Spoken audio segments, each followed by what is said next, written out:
de 1911 y él es considerado el descubridor científico de este lugar.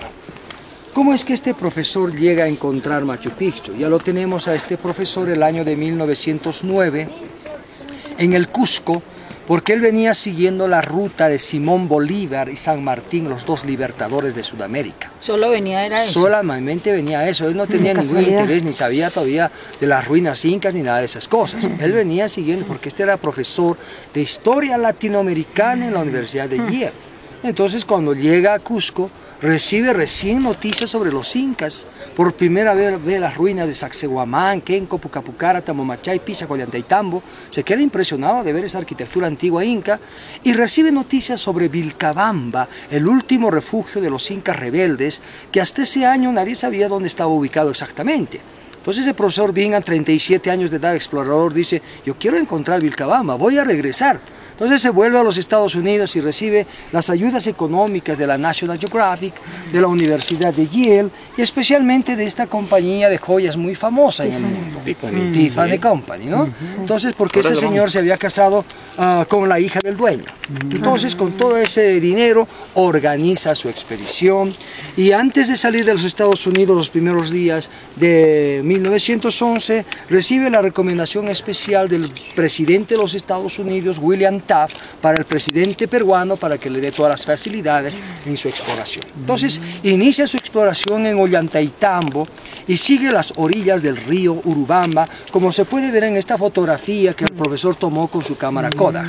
Entonces, se ven que ahí donde está ahora la línea férrea había un camino inca que este señor sigue con sus caballos, con sus mulas, con todo su equipo, ¿no? Y un 23 de julio de 1911 llega a la parte baja del cañón y ahí encuentra un campesino viviendo en esa zona, su nombre Melchor Arteaga. Este campesino le dice, bueno, de que acá arriba había una gran ciudad llamada Machu Picchu.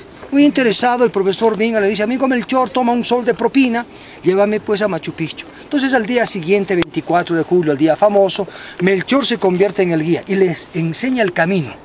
Primeramente cómo cruzar el río Urubamba y después lo trae hasta acá arriba. Y cuando llega a las primeras casas que hemos visto al inicio del tour, encuentra en esas casas viviendo a familias campesinas que estaban viviendo en Machu Picchu unos 5 años antes de la llegada de Bingham.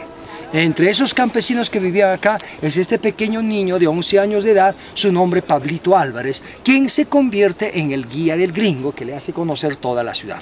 Pero Hiram Bingham no ve la ciudad como lo que estamos viendo ahora. La selva la cubría completamente por más de 400 años. Fíjense los tremendos árboles que crecían alrededor de las estructuras. Entonces todo eso cubría Machu Picchu. Entonces, para poder ver Machu Picchu como lo que vemos ahora, el profesor Bingham tuvo que regresar a Machu Picchu en 1912 y se quedó hasta 1915 con machete en mano y mucha gente limpiando toda la ciudad.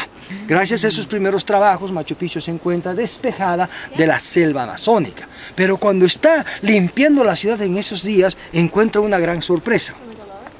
Una inscripción en una de las piedras del Templo de las Tres Ventanas. La inscripción decía 1902, Agustín Lizárraga. ¿Quién es Agustín Lizárraga?, se preguntó el profesor Bingham. Era otro campesino que vivía en el otro lado del cañón y había llegado a Machu Picchu 9 años antes que él. Y deja su nombre con el año para que la historia lo recuerde de que había sido el primero en llegar a este lugar. Entonces así está la historia sobre Machu Picchu. Agustín Lizárraga, 1902, el primer descubridor de este lugar.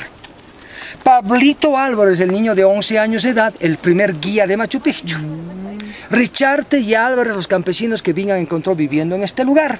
Y finalmente, el profesor Bingham, el descubridor científico de este lugar. Gracias a sus libros, a sus investigaciones, a la National Geographic, Machu Picchu se convierte en una de las ciudades más famosas en el mundo y gracias a ello hoy en día es una de las 7 nuevas maravillas del mundo. Así fue el descubrimiento de este lugar.